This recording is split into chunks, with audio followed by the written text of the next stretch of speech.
আকারে ডাকসুর কাছে পৌঁছে দিয়েছি। আপনারা চাইলে আমি ছবিগুলো সরবরাহ করবো, সমস্যা নেই।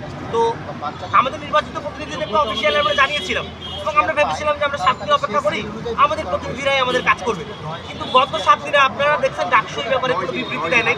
9 দিনে কোনো বিবৃতি ডাকসু দেয় নাই, ডাকসুটাকে অ্যাড্রেস করে নাই এবং ডাকসুটা নিয়ে কাজ করতে কাইন্ড অফ অপারগতা জানাইছে কোনো সদস্যই নয়। শুধুমাত্র ডাকসুর আন্তর্জাতিক বিষয়ক যিনি সম্পাদক, উনি ফেসবুকে একটি স্ট্যাটাস দিয়েছিলেন যে এরকম কোটা থাকা উচিত না, কিন্তু ডাকসুর অফিসিয়াল কোনো স্ট্যান্ড আমরা এখন পাই।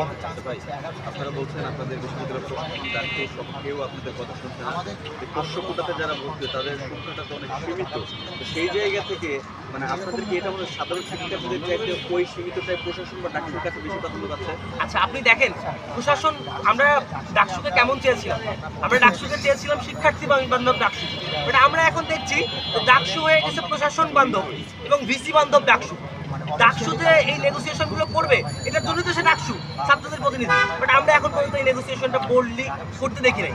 আমরা শুনি বাতাসে এরকম খবর আসে যে ঢাকা ৮ আসনে তো কর্মকর্তা কর্মচারীদের বিশাল অঙ্কের একটা ভোট ব্যাংক রয়েছে, তো সেই ভোট ব্যাংকের সাথে ডাকসু সদস্যরা নাকি কোনো ক্লাসিফাইতে চান না। এটা আমরা শুনি, আমরা বিশ্বাস করতে চাই না, বাট আমরা শুনি।